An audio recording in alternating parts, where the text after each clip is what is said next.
go ahead and get started, and then if more people filter in, awesome. We did have about 100 people RSVP, so we'll see if some stragglers show up here. But thank you all so much for coming out tonight. My name is Megan Gibbon. I am the annoying person who sends you all of those emails.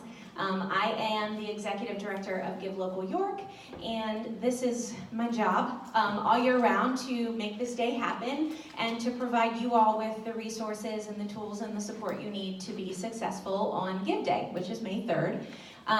How many of you participated in Give Local York last year? Okay, so quite a bit. How many of you are new this year? We can do that too. Okay, so a few of you. Great. Thank you so much for coming out.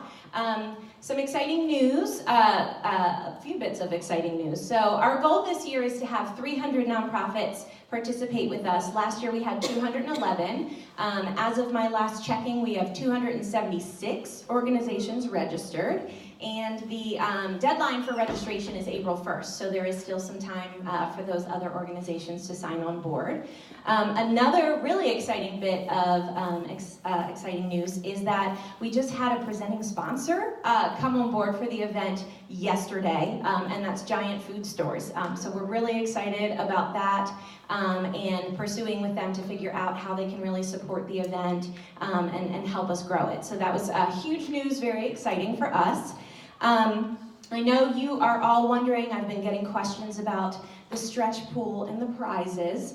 So we will be ready to reveal that information in early April. It's going to be a couple weeks yet. We're working on finalizing. But just for some teasers for you, we have over $200,000 in the whole stretch pool. And then we have about $100,000 other dollars in some designated stretch pools that certain categories of organizations will be eligible for. So a lot more money this year is up for grabs.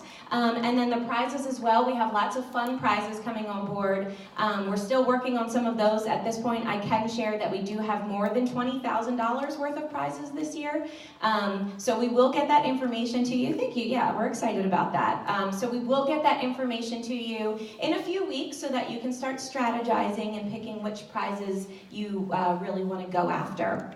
So the plan tonight is I'm going to give just a few updates, remind you of some deadlines, and then we're going to invite a few groups, some organizations who had varying different kinds of successes last year in their Give Local York campaign, because I found it's really helpful just to hear what other organizations do, to be able to pick their brains a little bit. And when we talk about different kinds of successes, we'll have some organizations tonight who raised a lot of money, who had a lot of new donors come on board.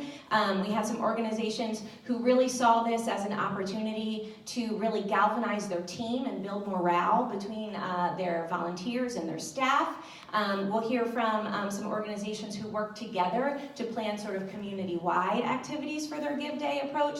And then some information from some small organizations, volunteer-led organizations, and how they approach the day. Because one of the difficulties and one of the great things about this event is, you know, of these 276 organizations, we have everything from literally one woman who started a nonprofit out of her garage and does this work in her free time, you know, up to organizations that have 250 employees and, you know, $100 million operating budgets and everything in between. So it's our goal to make this day successful for everybody so that your organization can get out of it what you're hoping to get out of it. And that can be dollars raised, that can be reaching new donors. This year it can be about engaging volunteers, and I'll talk about that in a little bit, or just about gaining exposure for a new or growing organization. So last year we had one of the biggest fundraisers in Lancaster's Extraordinary Give come and talk to our group. And that was very inspiring and motivating. I think it also freaked a lot of people out. So I thought this year, you know, now we don't need Lancaster anymore. We did this ourselves. We had a successful event, so we want to bring some York organizations up, but also to give you a really real idea of how your organization can do this, and to show you the different approaches that organizations take, because there's not going to be one strategy that works for every organization. So before we get into those presentations, I just want to make you aware of a couple deadlines that are coming up. And the big one really for most of you is going to be April 5th. So April 5th is going to be the deadline to make sure that your organization is donatable in the GiveGab system. So when you log into your profile, you'll see that button that says Get Donatable. That is where you enter your EIN number and your bank account information.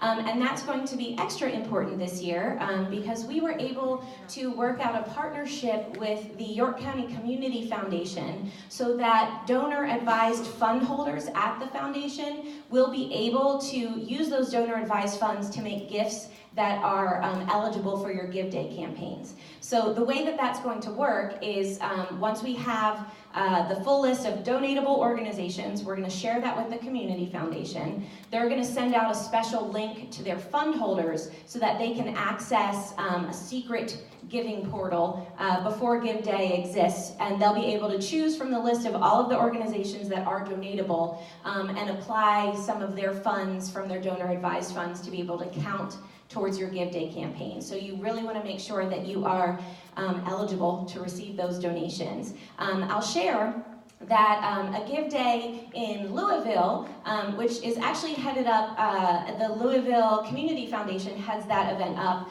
and the executive director of the Louisville Community Foundation is a woman named Susan Berry, who's actually from York. She's a York Federal Fellow. She was the executive director of the York County Community Foundation.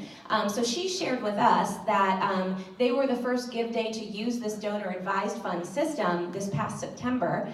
Their Give Day raised $5.5 million, and $2.6 million of that came from donor-advised funds. So this is a huge opportunity to get some money. So you want to make sure that you are donatable in the system. So go ahead and make sure that you're filling out that information.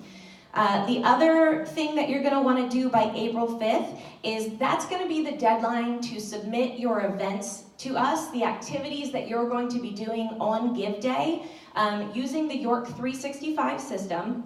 So when you go to york365.com, if you don't already have an account with them, you create an account. It's very easy with your email address.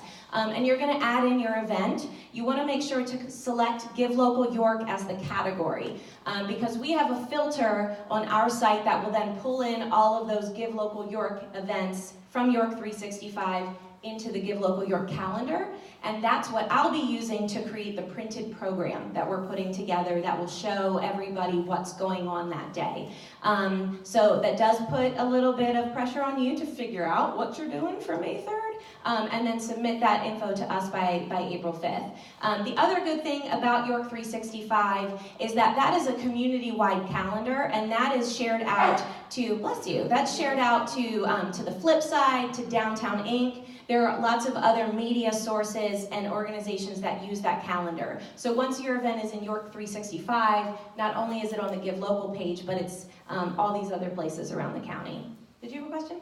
Well, are you going to send an email about this? Yes, so so it's in every weekly email that comes out, and then I also have a special email that has deadlines coming up so you can remember. And then the final April 5th deadline is that ABC 27 30-second challenge video. So for those of you who aren't familiar, ABC 27 is one of our media sponsors this year, and what they had offered is for each organization has the ability to create their own 30-second commercial. And it doesn't have to be professionally done. You can do it with an iPhone. You can use a free service like Adobe Spark. And you basically just put together a 30-second pitch about your organization and why people should support you on Give Day. Those will be submitted. The ABC 27 team, along with the Give Local York Committee, will be selecting the 10 best videos. And those commercials will actually be shown on air on ABC 27 during the month of April. And those 10 chosen organizations will also be invited to come on Good Day PA, which is ABC 27's daytime show. So you'll be invited to come on and talk about your organization. Yeah? Can it be a video you've already created? Yeah, it can be a video you already created, so it's a commercial for you. So again, understanding everyone has different resources they're working from. If you already have a video created, go with that. You don't have to reinvent the wheel. Yeah? Is there a way to confirm that they have received it and that it's in the pool? So when you submit, you submit via a Google form that populates a spreadsheet, and when you fill that out, you'll get an email saying that it has gone through. Okay, I'll have to look back. You'll have to look. I don't think I saw you in the spreadsheet, so it might not, if you think you've submitted, I don't believe it went through. So check on that, okay? Because what I did was, we have professionally produced Oh, yeah. spots. Okay. I sent one of those. I think I sent one of those. Okay. So, All right, yeah, check on that. Another thing I want to make you aware of is the Anstat Communications. They are an event partner of ours. They create an online marketing store that is available to Give Local York participants to be able to purchase Give Local York branded banners and selfie frames and sandwich board signage and all of stickers, buttons, all of that kind of good stuff that you can also customize with your logo. So that is set to go live this Thursday. I'll send out an email when it's available. So if you don't have the resources to create your own signage or marketing pieces, we have that relationship with Anstat to provide that for you. So keep an eye out for that.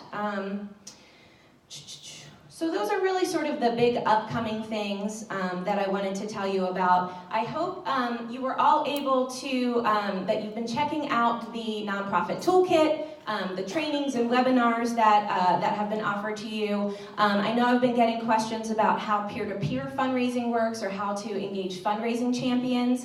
That's a new feature we have this year. So peer-to-peer fundraising basically works like if you've ever participated in a Walk a Mile in Her Shoes or a March of Dimes, where you can engage people to create their own profile pages underneath your organization so that they can have a special link, a special page that they're sending out to their network to say, hey, this organization means a lot to me, you should support them, and people can donate to your organization through those fundraising champions. And in the reports that you see on Give Day, you'll actually be able to track that. So you'll be able to see which champions are responsible for the gifts that are coming in. So that's a really great way to engage your board, to engage your staff, to engage your volunteers.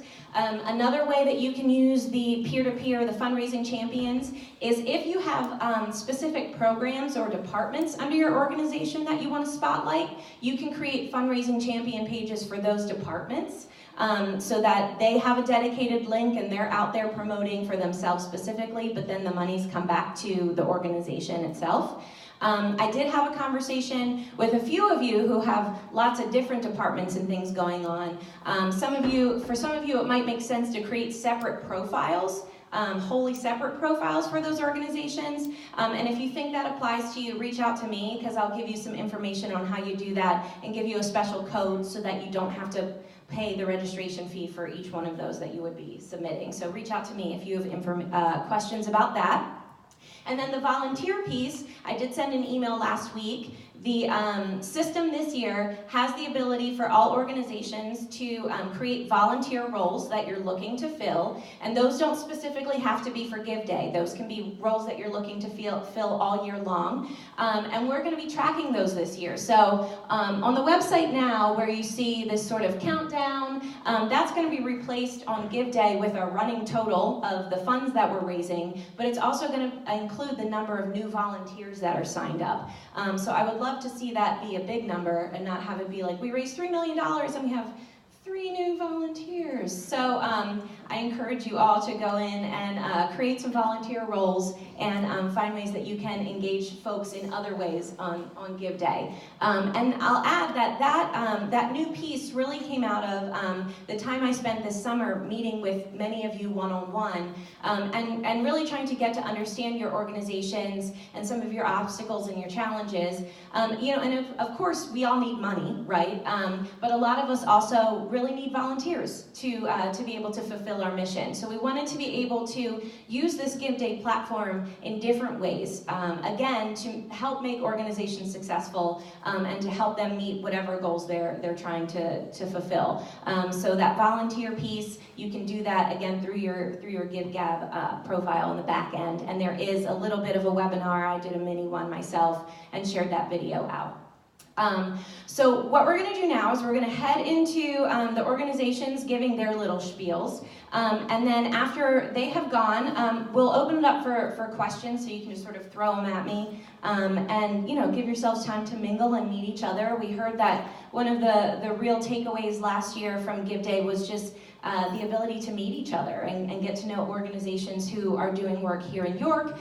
Maybe there are ways for you to collaborate or partner. You're working with similar populations or in similar geographic areas. So we find it really valuable just to have you all in the same room together sometimes as well.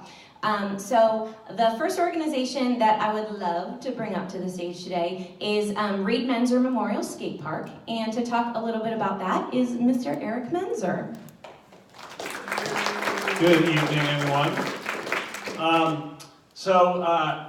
A spiel. This is a spiel. All right. So quickly, by way of background, for those of you who aren't as familiar with the skate park, it was built. The first part of it built initially in 2009. It was expanded with a second phase in 2016. It was built on land just over here that was donated by the city of York, but we made a kind of commitment to ourselves as well as to John Brenner, who was mayor at the time, that we would never ask the city for money. Not only would we not ask the city for money to build it, but we would never ask the city for money to maintain it. And so we had, and we were, at the time that we started working on building the park, a small group of people, but fortunately a group of people who had some pretty good connections in the community and were very focused on the task. They knew how to raise dollars for capital projects. And so we were pretty successful. We raised $500,000 plus a lot of in-kind support to build the original part of the skate park, and then came back and raised about $400,000 to expand it. And again, the people who were involved were people who knew how to do capital campaigns, who knew who to call, who were very good at being willing to volunteer for 30 or 60 days to help raise the money to get something built. We had a fiscal sponsor at what is now the York City Parks Conservancy. At the time, it was the York City Recreation Corporation. So they were our 501c3 fiscal sponsor. But there was never anybody paid to work on the fundraising. There was no staff. There was no staff for the skate park. It was this thing. It was this place. It was free. It was open 24 hours a day, and there was really nobody in charge of it on city land. But again, we were pretty committed, those of us who were at the core of it, to not having the city taxpayers get stuck with it.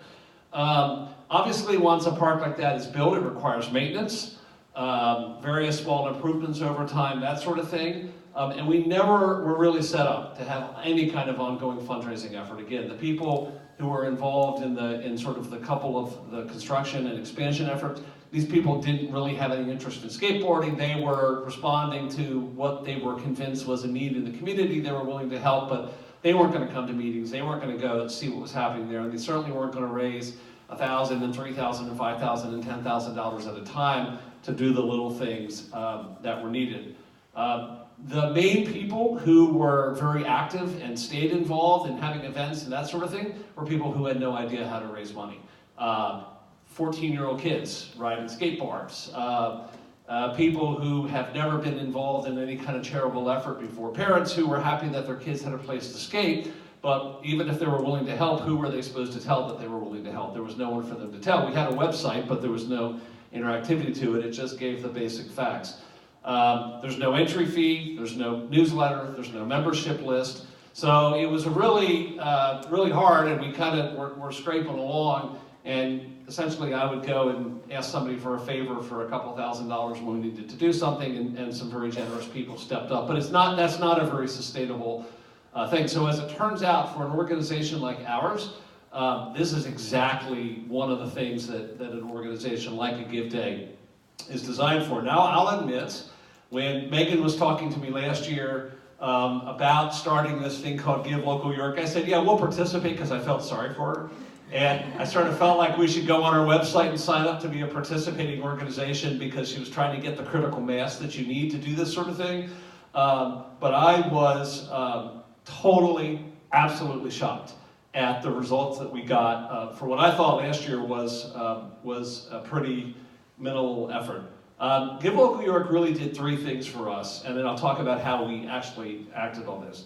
Number one is it gave us one day to focus on out of the year, and I'm sure that a lot of you who've done this before have found that. Second, a huge amount of sort of free brand credibility.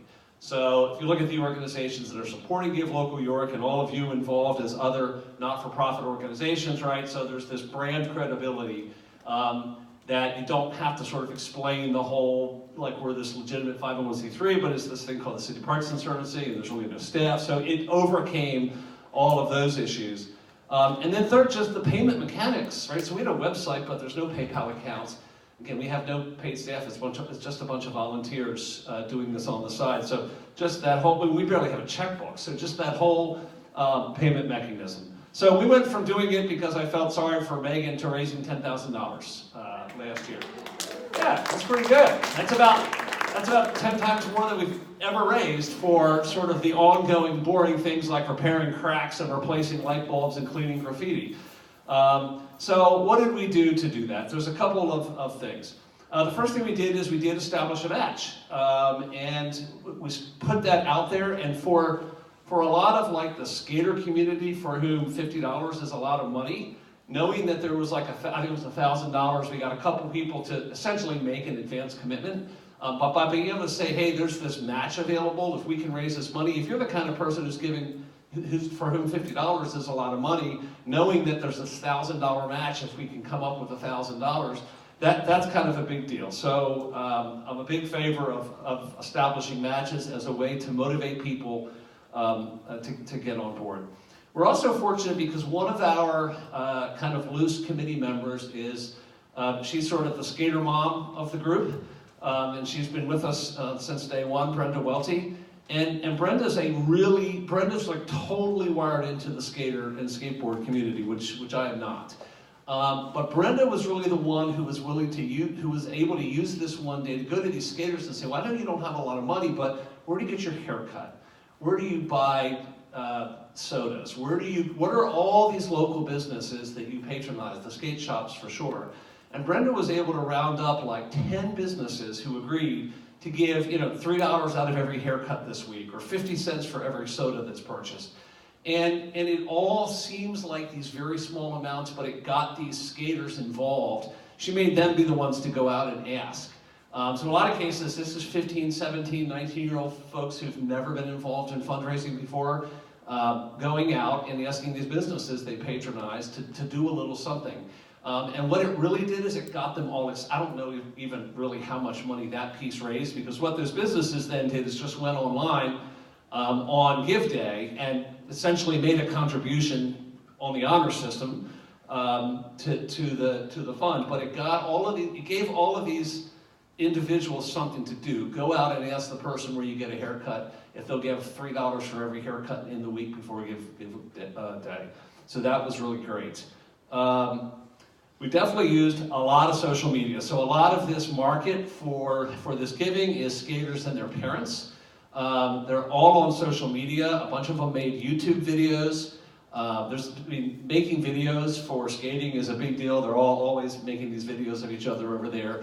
And so they made videos, and they made like videos of the cracks and said, hey, dude, you gotta give because we gotta fix the crack. And I'm like, I wouldn't have come up with that, but it's what works, and it's like, hey, ask your mom and dad to give $100 kind of thing. And it was very just kind of, to use an overused word, authentic and organic, but it really got them involved, and it fit with the sort of YouTube video culture of skateboarding. So really Brenda, as the person who knew the skater community kind of close to the ground, she had a lot of these ideas, and she was really the one who went out and did it. And again, none of them cost her any money or took any special expertise. It's just kind of like hustle and getting those folks involved. And then again, using the social media to drive the link to the website, because that's what all of these folks are used to doing in terms of how they pay for things.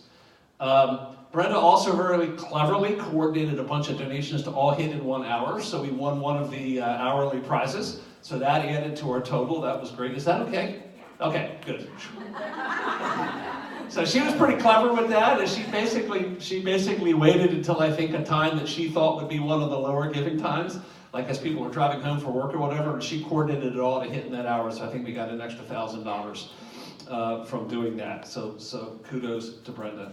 The other thing that we were able to do is go back to our entire original donor list. And so this is, I think one of the themes here is that a lot of us who are involved, if you're an organization like ours, which is sort of an unstaffed, loose collection of well-intentioned people kind of nonprofit, we're all good at different things, right?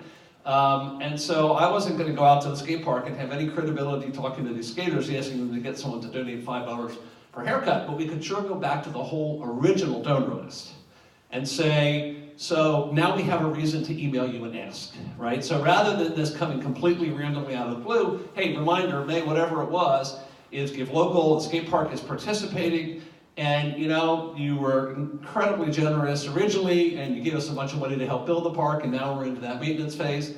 If you're moved to donate $100 to $250 or $500, just want you to know that we're one of the organizations participating in Give Local. So we were able to go back and re-engage that probably 50 or 60 donors who over the course of those two capital campaigns had given, and there was definitely a response. And again, the nice thing is I'm used to having to ask these people for like $25,000 for a capital campaign I'm working on. So being able to write someone and say it's only $250, that's like a piece of cake. So if there are people that are those capital campaign donors who've been involved with your organization, I think they're ideal people to go after and say, boy, I'm letting you off the hook. It's easy. Now it's this operating gift. But people weren't used to giving us operating gifts. And so this now has allowed us to start to have this annual time that this is, we're coming to you once a year, you know, to raise the $10,000 we need to maintain and continue to improve the park. So this year we're doing mostly all of those same things. We have added one thing this year, which is an event that we're doing. Now because it's a weekday and most of the users of the park are kids and they're in school, we can't do a big event that day, but we have a big event planned for April 20th. Apparently one of the big things involved now in, one of the things that's really cool is skateboarding on cars. So we have a skater who has an old car who has donated his car. We're working with the city. We're going to put the car in the middle of the skate park, and kids are going to have to pay $5 per trick to do a trick on the car. And this actually makes perfect sense to me, because who wouldn't want to skateboard on a car, right? I mean, if you're into skateboarding, that's just like if you're skateboarding down the street, who wouldn't want to kickflip over the hood of a car? So we can't do that event, but we're definitely tying it into our Give Local campaign, and so we're going to use this event that's going to be on the 20th to bring people out to the skate park. We'll raise a little bit of money that day, but the other thing we'll do is raise awareness. And we'll say to all the skaters who are there, here, take these flyers, take these stickers, go tell your friends, go tell your parents, go tell your friends' parents, to go on to, and actually I think we had the link and the stuff on the skate park Facebook page that day. You don't have to just go on that day and all the information is there. So I think that idea of having an event that will bring people out actually in advance of the Give Day at the location that they're that they identify with, and giving them a really cool reason to come out will be a neat thing we can add this year. So, hope that's helpful. Yeah, thank you. And I will add, so, you know, things in advance, you know, we talked about these offline gifts this year, checks, cash, those sort of things. Those are all okay, and they are eligible for your Give Day campaign. What it comes down to is that donor intent. So you want to make sure that anything you're doing in advance, you're very clear to your donors that this gift is being used for our Give Day campaign. And you will have the ability, through your login that day, you have the ability to go in and enter any of those offline gifts that you are collecting. I will share that there has been one organization that has been banned for life from the Extraordinary Give in Lancaster, and that is because that organization, as donations were coming into them in the months ahead of the Extra Give, they were sort of like hoarding those checks and then applying them for their Give Day campaign without talking to their donor, without giving them, you know, any heads up, without having told them that they were using it for Extra Give. So as they were entering them in on that day and the thank you notifications going out, these donors are like, what is this? I gave you a check 3 months ago. So that's a problem. So as long as you are clear with your donors and you are letting them know that their gifts are supporting your Give Day campaign, advance gifts and offline gifts are totally fine, okay? Making clear on that. And another point on that, this year when it comes to offline gifts, when it comes to very large gifts. And usually if you have someone making a large gift, they're doing it by writing a check and giving it to you because that allows them to bypass any of those online transaction fees. This year, only the first $10,000 of any one gift from any one donor will count towards what you get from the stretch pool. Okay, so that the large gifts count towards your total. You get credit for that in your campaign, but when it comes time for the stretch pool distribution, only gifts up to $10,000 from one donor will be counted. And that really is something we learned last year. We had some savvy organizations who were able to arrange for some very large gifts, which allowed them to receive a lot of the stretch pool. And that was totally within the rules because we didn't know any better. So this year we're shifting things a little bit because we want to sort of even the playing field and make it equitable for everybody. So thank you very much, Eric and Reid Menzer Skate Park. So next up we're going to have the York County SPCA. Oh no, wait, I'm sorry, skipping because we're going to go CPC. Sorry. Hold tight. The Community Progress Council is going to come up and share with us. Now I'll share. CPC kicked some major ass last year. They were hustling all day. They were at the top of the leaderboard for funds raised and also for number of donors. They were also very savvy with how they approached the prizes and their strategy around that, so they were able to win a lot of prizes.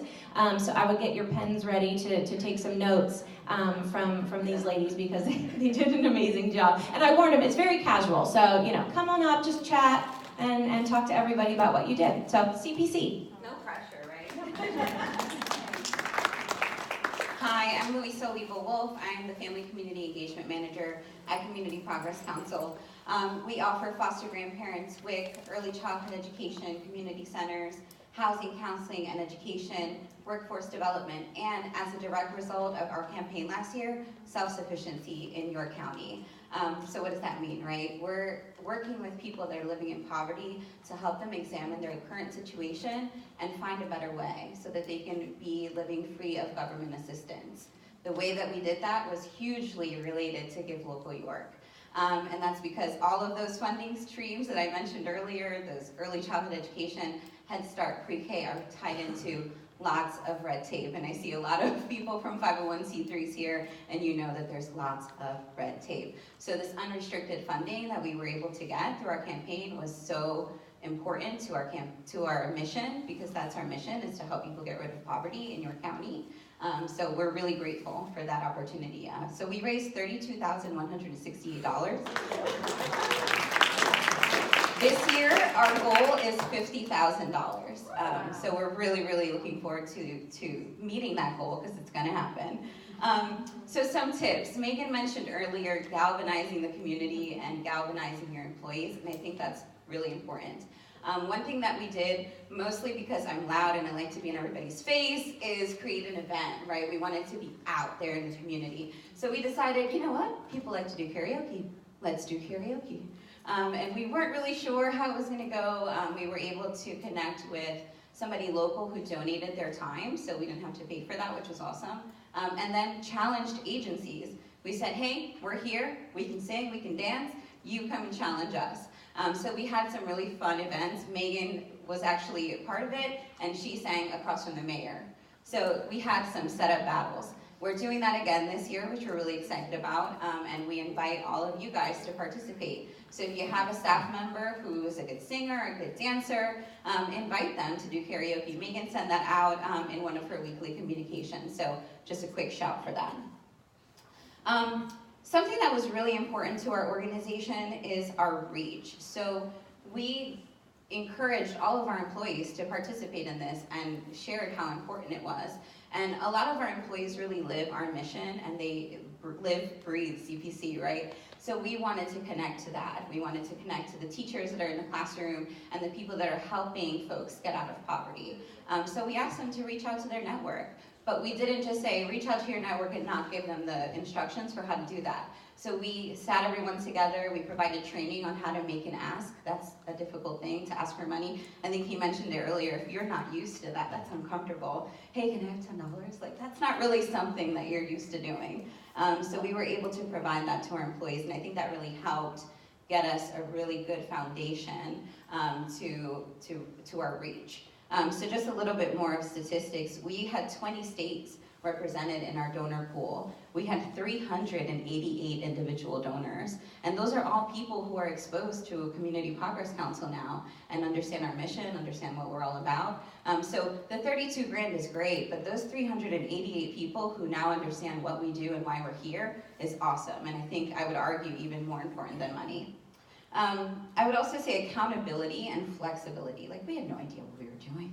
We started planning for this in January. I think it was my first day, if my first day at Community Progress Council last year. I was like, oh, go to this Give Local York meeting. Little did I know, right, what I signed up for and what I got myself into. But I think that accountability and flexibility, having a lot of people at the table that can help create that internal motivation in your team. So we have a lot of programs at our organization. So we made sure to engage employees from all of those different programs so that they can connect with different people. Everyone at work has different colleagues, so the bigger network that you have, the better. And those people in turn also have that network. And then just being flexible, like things didn't work out the way we thought they were gonna work out on May 4th. So we just kind of adapted and communicated with one another, and I think that's also a really important piece of it. Adaptability, again, just making sure that you have A through Z planned out, and then something happens, and then you send some people over there to kind of get behind that effort.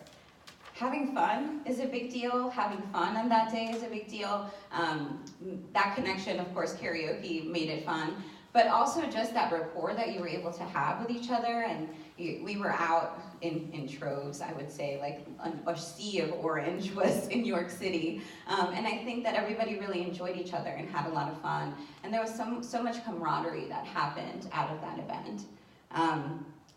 I think another one of the important things, and Megan mentioned this earlier, is the prizes. I don't want to tell you all of our secrets, but try to get some prizes because they do help you. They help you get money, but they also help you get recognition. Because during the event on social media, there'll be a shout out. Community Progress Council won the Health Night Owl Prize, for example. And so making sure that you're trying to get some of those prizes is going to get you that extra money, but it's also going to get you that recognition. I think that's really all I had to say. It was supposed to be casual. So I hope I answered some of your questions. I hope you guys are ready because we're going to kick your butts. Fighting words, yeah. I don't think I can stress enough the fun piece of it that CPC really brought to the day. And I think that was contagious, right? So people saw them out there, they saw them in their orange shirts, they saw them laughing and enjoying themselves. And one of the things that I really try to stress as I'm talking to the organizations and trying to give you tips is, this is a day not only for fundraising, but it's meant to be a celebration. And this is also meant to be a day that the county, thanks you for the work that you're doing and supports you. And I think that if you can approach it first and foremost as a day to really celebrate yourselves and celebrate the work that you've been doing, and use it as a day to congratulate your staff and to let them know and let them see how important the work that they're doing in the community is. I think if you start there, you can really go far with it. And I don't think it can be understated, that fun piece really was contagious, and I think people who saw them out and about said, that's an organization that, that looks like they have it together, they're doing great work and they're having fun with it. So I would definitely stress, try to have fun with it. It's supposed to be a fun day. It's a long day. It is a marathon, not a sprint, but it's a really fun marathon, and I don't run, so I had fun with it. So next up we'll have the York County SPCA come up and share some of their successes from last year. All right, hello. My name is Hannah. I am the Community Outreach Coordinator at the shelter. Jasmine is I'll let all of them talk, but to just introduce them, I'm not being rude.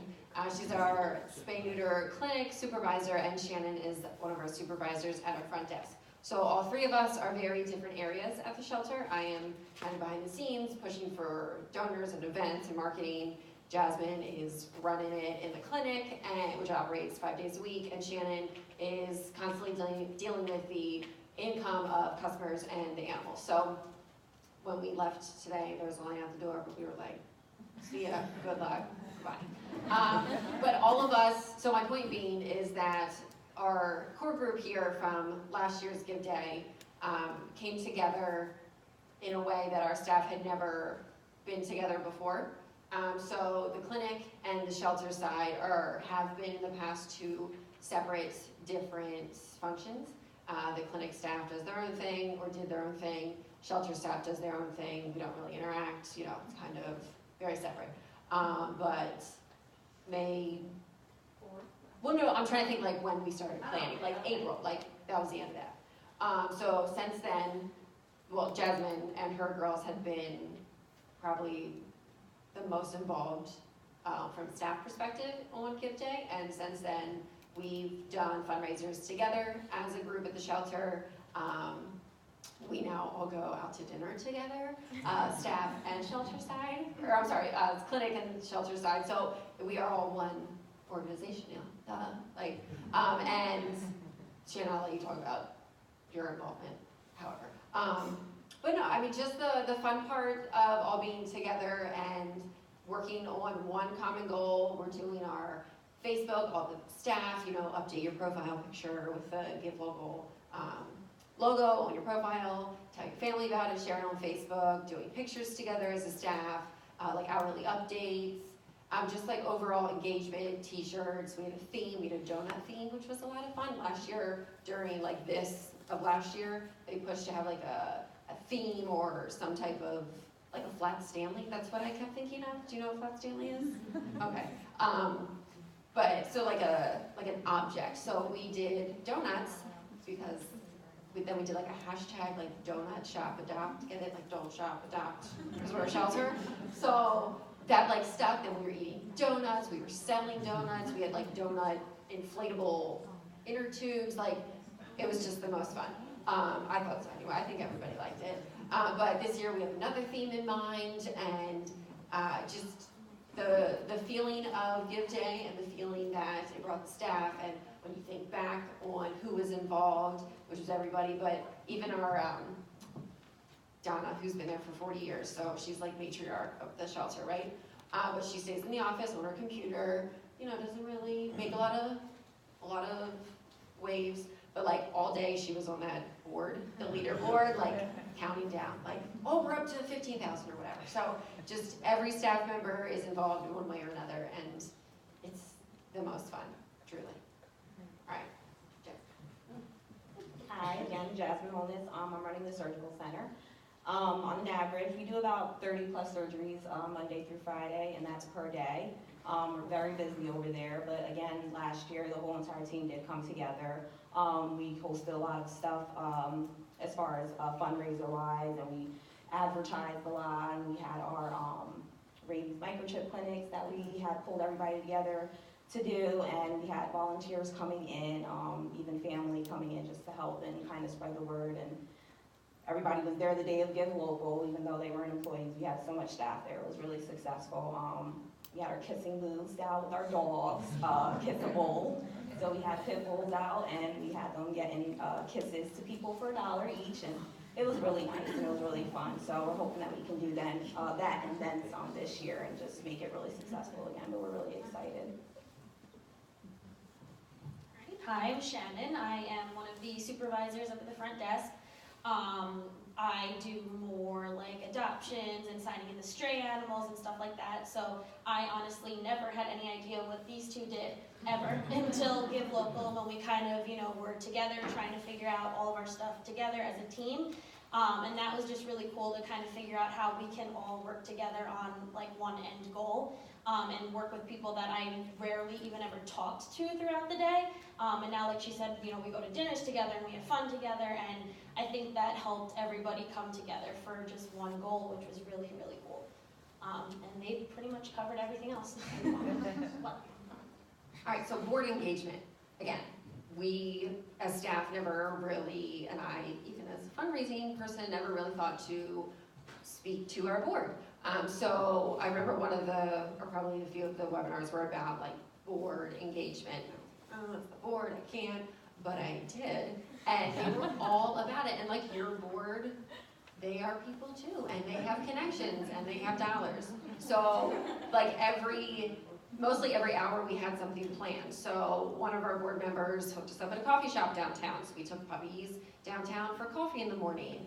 Another board member owns the Smoker's Alley. She owns her husband does like the, I don't want to say chain, yeah, the chain of Smoker's Alley. But then we like took dogs around there, and they agreed to have donation jars there throughout the day. What else? Holy Hound. We did a kissing with a Holy Hound. Kinsley Construction, love that.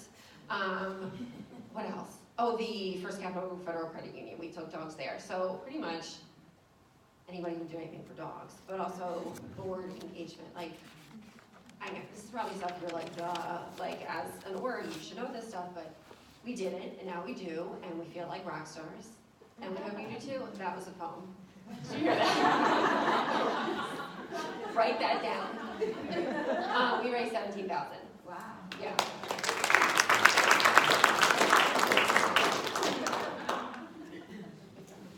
So you're sensing the theme. There's a few themes, I think, that are coming out of this. Number one, have fun with it. And, really, what I try to encourage people to do is you want to start with the groups that are closest to you, right? So your staff, your board members, your volunteer base, and get them to then reach out to their contacts, and that's how that circle really widens. So the goal of this day really is to reach new people, to bring new people in. Last year, 50% of the gifts that came in on Give Day were from brand new donors, which is huge, and that's what we're trying to do, is reach new people, but we're able to reach new people by engaging the people who already have these relationships with us and engaging them in different ways. Eric had mentioned, going back to your regular donors or people who had contributed in the past and encouraging them to be a part of this Give Day in a different way. Using your existing base of donors, using your board members, using your staff, using your volunteers, the place where you get your hair cut, the place where you go for a beer, really sort of make an inventory of any sort of partner that you can bring on board to help you. And I think a lot of the organizations who did see success that day were organizations who reached out to the community and found some of those unique partnerships, whether it be with a business or another nonprofit, or just setting up during First Friday and being there during the activities. So to talk a little bit about some of those partnerships and some of the success that organizations saw by working together, I'm going to bring up Kimberly from the VNA, who's going to talk a little bit about Hanover's efforts. As she's making her way up here, I'll just share that, yes, a lot of the focus of this day ends up being downtown, right? A majority of our nonprofits in York County are located in the city, and this event takes place on First Friday, so there's already a bustle of activity taking place downtown, but this event is county-wide, and it's meant to reach all corners of the county. So we've been trying really hard to work with organizations up in Dillsburg, and over in Hanover, and over in Hallam, and Wrightsville, and down in Delta, and Shrewsbury. And the way that we saw success doing that last year and continuing this year is to encourage those organizations to work together and to collaborate on fun activities for that day. And we learned from a lot of those organizations that many of them had never met each other before. So I think that that's really cool too, is that there's now these relationships that have come out of it. So before I step on Kimberly's toes too much, I'm gonna hand this over to her. Here you go. Thank you. My name is Kim Hackett. I'm the Development Director at the VNA of Hanover and Spring Grove. Can you hear me? I tend to speak a little low. Thank you, Megan. Unfortunately for you, I am actually Justine Truxas, who is Main Street Hanover's director. She had her second baby boy this week, so she is not here. So she punted this off to me rather early. So, and I do want to also, I just have to do a shout out to CPC. One of the things that Megan was talking about, and I'll kind of get into how we work together in Hanover, the thing that was most interesting for me, I've been in the nonprofit arena for almost 20 years. I've worked for 3 United Way agencies, very familiar with CPC and Family First Health. They're in Hanover, but I very rarely see them. I was amazed at CPC. I think you had 10 people in Hanover And at 7 o'clock in the morning when we're all at the Wareheim Mansion, you guys were just charged up. So it was really fun working with everybody and getting to know people. So again, I think that's one of the things that Megan mentioned that really was important in Hanover is, of course, and I'm gonna just do as a joke, show of hands, how many of you have actually been to Hanover? Oh my gosh, that's great. Those of you who have not, you do not need a passport, a real ID, or anything else to get there. You can come in your car. But as Megan mentioned, it was very difficult for us as we were kind of getting our arms around what are we going to do. And Hanover, like York, is a small community, so I'm very involved in Rotary. And there's a group of us that work for different non-for-profits in the Rotary organization in Hanover. And we thought, you know what? Why don't we do something together and have our own event in Hanover? So that's really how that started. And of course, last year, we sort of started rather late on that. But we did, very organized meetings. I mean, Justine is wonderful at getting everybody organized, getting us together. And last year, really what we ended up doing is we thought we would do multiple locations. I will tell you, we are not doing that this year.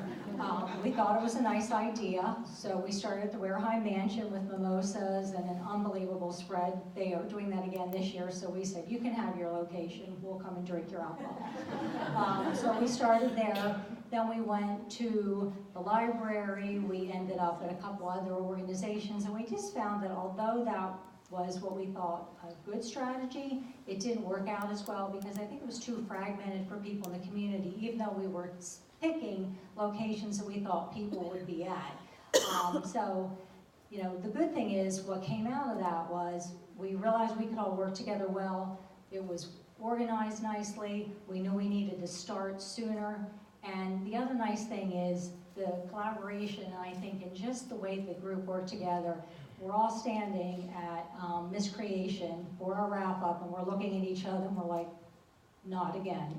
Next year, we're doing one location. So that was the other nice thing is, sometimes when you work with people, and I think we're all very strong personalities, you tend maybe to have just a little bit of friction. None of that. I think what was really interesting is to see just everybody really truly wanting to work together. And the other thing is, we're all out there to raise money for our own organization. But what we found with this also is everybody was in this together to really make sure that this was a solid event, that we represented Megan and her team well in Hanover, and just that, money's out there. We're all going to get some, but let's work together and make sure that we're all really above board and representing each other, our agencies, and Give York Local well. So again, it worked very well. So this year, basically what we decided to do was we're going to be at the markets in Hanover from 11 to 6. The market manager there, again, fellow Rotarian, Liz John Eyes, if any of you know her, she is a force of nature on her own. She actually has 3 events there that day. We're one of them. So it's going to be really nice for us because it will draw people in who are normally at the market. Everybody will have a table. They'll have the ability to, showcase their not-for-profit. We're going to have art activities. We're having beer and wine, which is wonderful. At the end of the day, food, etc. We also ended up getting involved with the Hanover Arts Council. They're bringing all kinds of different things for people to do. People can bring their children. So again, it's really designed to showcase to the community what we're doing, and what's out there for Hanover and for other nonprofits. So again, it was just, it's been a fun year, and it's been great getting to know the fellow people in, our other not-for-profits, and we're hoping for a good year this year. So thank you. Thank you. Thanks all of you. So hopefully that gives you, a little bit of an idea of how different kinds of organizations approach this day. It really does come down to what the goal is for your organization and what you'd like to get out of this day. We provide the platform for you, we provide the training and the promotion, but ultimately it comes down to your hustle. And I think I've shared with a few people that's the terrifying part for me, right? So I'm doing the work now to hopefully, get you all all the resources you need and to train you and to give you all of the information. We're really starting, as we get into April, that'll be hot and heavy with promotion, and you'll start seeing our billboards and our posters, which I have some posters up here for all of you to take. Lawn signs, we have a few buses that we're wrapping, so Give Local's gonna be out there, but when it comes to May 3rd, it's sort of out of my hands. So, it turns to midnight and then I'm sort of like, fly free, my babies, and please listen. Please hope you listen to what I said. But I am here to, to support you, and because I want you all to do well. I think that the success that we saw last year was amazing, not only because of the amount of money that we raised, but I mean, we all really came to this late to the game. I mean, I started in November and started reaching out to you guys. We didn't actually open up registration until February. And, we were all sort of building the airplane while it was already flying. So I think for a lot of us, it was a big learning curve. For me, for you guys, for the community, to let them know what the hell this thing was. And I think that we did an amazing job. And so I'm really proud of all of you and of the community. And I think it just shows that the demand is there for something like this, and the support is definitely there. We set the bar very high for ourselves this year. Our goal is $3 million. But I'm not sweating it, because I think that we got it. And I think that, a lot of you have figured out your strategies, solidifying your approaches. We have different opportunities this year with the donor advised funds and the fundraising champions and more organizations on board and more sponsors and prizes and stretch pools. So 3 million, I mean, no big deal, we got this. So what I figured I'd do now, so while you have me, and while we're all in the room, we'll take a few minutes, and if you have any burning questions that you feel like haven't been answered yet, or there's things that are really driving you nuts, I'm happy to help with those. So yeah. Are there still spaces available downtown? There are still spaces available downtown. So in terms of coming out downtown for First Friday, basically we're hijacking First Friday. But First Friday takes place on the first Friday of every month. So we basically we have to work within their parameters. So we have 3 different locations that you can set up for First Friday. There's Continental Square, which is right at the center of Market and George Streets, all 4 of those corners.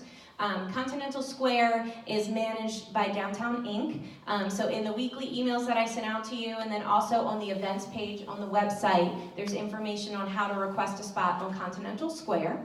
And then there's also the block of North Beaver Street between Philadelphia and Market Streets that's available. That is managed by the Market District Merchants, so there's a separate form to fill out if you'd like to go there.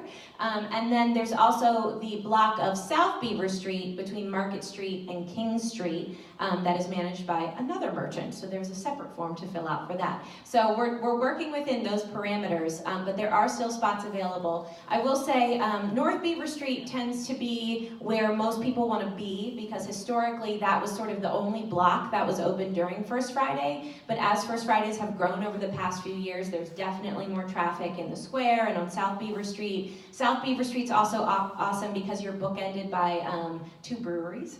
So there are some opportunities there with Old Forge and with Crystal Ball. So if alcohol is in your strategy at all, that might be a spot for you. But yeah, so there are spots available, and there are processes in place to reserve and ask for those spots. Yeah. So yeah. Megan, if we have submitted an application for that, can we assume we have it? Yeah, so also because of that, because again, out of my hands, they're not as thorough with their communications as I am, but you can assume yes, if you reserved a spot, you're good. They will be in touch shortly. They'll be the ones figuring out sort of the map and where you go and sharing that information with you. And then I'll also share that we will have a team of volunteers this year who will be out at those various locations around 4:30 when the streets close and it's time to set up, to help all of you set up your tables and carry your stuff and all of that. So we'll be able to deploy a team to help you do that smoothly. But so if you have filled that out and you haven't heard back yet, go ahead and assume that you're good, and they will be in touch soon. Yes? Are the streets closed down at all for these events? Yeah, so just Beaver Street, North Beaver Street there in those blocks and South Beaver Street in those blocks. Those are the two streets that are closed off to vehicle traffic.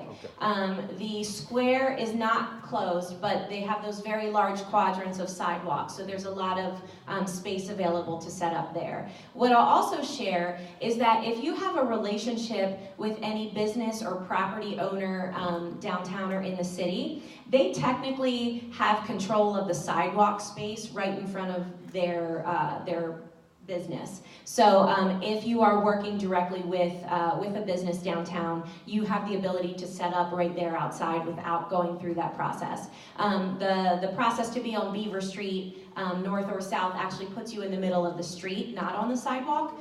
So say if you're working with Ironic, the coffee shop window, or Wellspan Lab that's up there on Market Street, you can talk to them about setting up your table right outside their business on the sidewalk.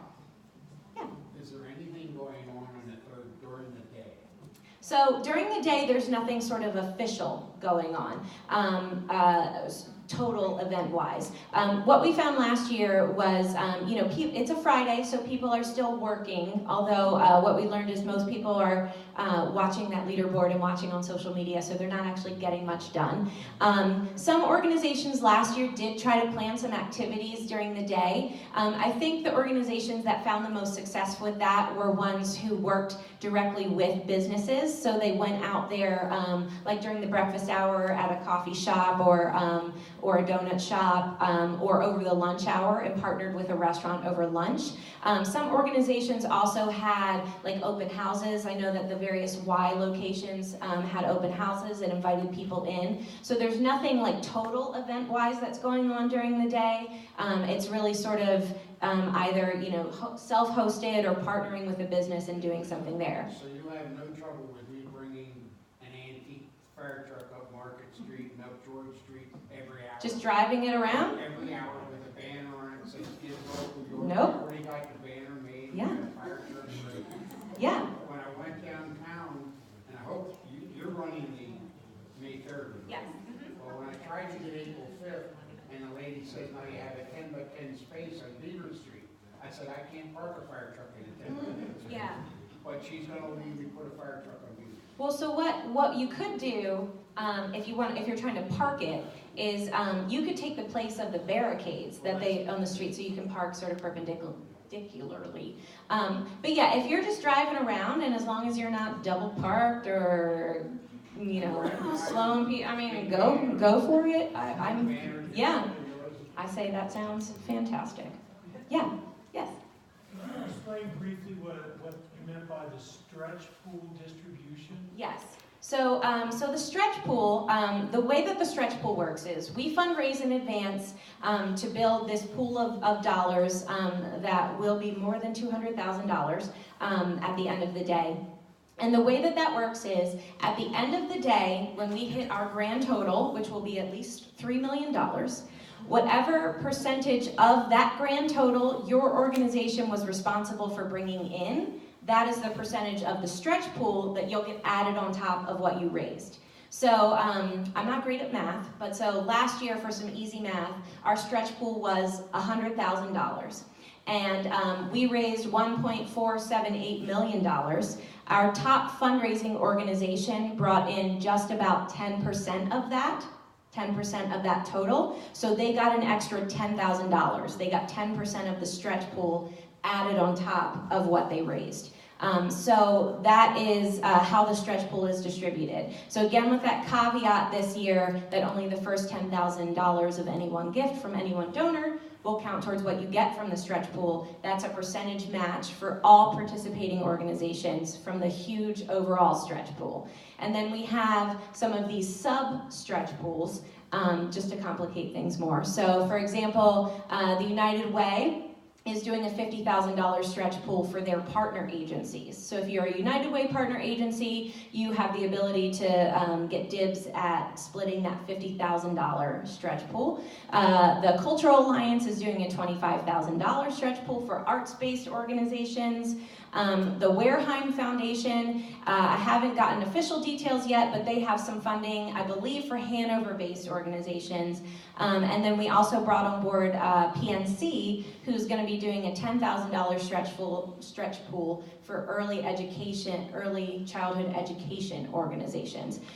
So the way that those stretch pools work, those sub-stretch pools, is once we finalize registration, we share the registration list with those funders, and they're able to select the organizations that they feel like qualify for their stretch. And you'll be informed which ones you qualify for. So that's just another way that, for you to get extra funds throughout that day, and in the weeks after Give Local. So to talk about the money in general, this year, because we are working with GiveGab partners with Stripe as their payment processing system, so that's why you enter your bank account information. The funds that you raise online on May 3rd will be in your bank account within 3 business days. So ideally by the following Wednesday, those funds will be in your account. Then what we do on our end is all sorts of accounting to figure out how the stretch pool is distributed, how the prizes are distributed, etc. So probably about a month after the give day is when you'll receive a check from us that lays out, here's what you got from the stretch pool, here's what you got from any sub-stretch pools, here's any prizes that you won, here's your check, sort of thing. Another piece of that I'll talk about is when it comes to the fees that are associated online. So when a donor makes a donation with their credit card, there is a 5.2% plus 20-cent fee associated with that. 3% of that fee goes to GiveGab, to the technology platform. And then the 2.2 plus 20-cent fee is what goes to Stripe. So that we don't take, Give Local York doesn't take any administrative fee. Those fees go to those 2 payment processing providers. I will say that donors have the ability, and actually when they go to make their donation, it's actually checked already. They have to uncheck it if they don't want to cover the fees. So last year we had 92% of donations were covered by donors. Which left another 8%, which was about $9,000. So what we were able to do last year was take any donations that came into the Give Local York stretch pool on the day of and apply that money to cover the fees. So no organizations paid any fees last year. It is our hope to be able to do something similar. It's going to depend on how many are covered by donors, how much we raise, etc., but at least hopefully be able to underwrite some of those. And because working with Stripe this year, probably where you'll see that come back is in that big check that comes out at the end. So we'll say stretch pool prizes, etc., fees covered, boom, and there's your check. So that is our intention to help you get as much of your money as possible. There is also another method for online donations on Give Day this year, and that is via an ACH transfer. So essentially like a digital check, donors can put in their routing and account number. There is a $100 minimum for that gift, but there's just a flat $3 fee. So if you have donors who are wanting to make a large gift, and you don't want to have to deal with them writing you a paper check and keeping track of it, you can direct them to the online portal and have them do the ACH transfer that way. So that's a lesser fee, but there is that $100 minimum for the ACH. How do we handle somebody hands me a check? Right. Here, I want this to go, I won't be in town, won't be around. Yeah. I want you to get, do I take the check? Yes, so if people are handing you offline gifts, which are checks or cash, those checks are made out to your organization. They stay with your organization. You don't pass them through us at all. You don't have to hand them off to us. So those stay with you. And through your login in your profile, on Give Day, there will be a section for offline gifts that opens up where you go in and you account for those gifts. So it will ask for the donor information, name and email address so that they can get a thank you. If someone's just handing you like $5 on the street, you can just put in your contact information. But that way you get credit for it. It appears in your total and you get credit for it, but those dollars stay with you. You never pass them to us, and there's also no fees associated with any of those offline gifts. I have a fire So yes, so that's awesome. I mean, another thing that you can consider doing is seeing if they would be interested in making that a match gift. So the way that that works is, I mean, the money still stays with you, right? That's $1,000 you're getting. But if you enter that as a match on your profile, what that does is it incentivizes other donors to give, because they look at it and they say, huh, well, if I give $20, that's going to be $40 thanks to this match. So that would be something I'd recommend. If you know that you have some of these larger gifts lined up, or you have donors who are supporting you, see if they'd be interested in doing that as a match gift. And within your profile system, you actually have the ability to get as complicated with it as you want. So you can select special hours, like you can do your own hours. You know, X donor is going to match gifts from 12 to 1, and this donor is going to match from 4 to 5. You have the ability to do that within your profile. And we did that from 8 to 8. Yeah, there you go. 2-hour increments and with matches and. Perfect, yes. So, you know, I think the matches, you know,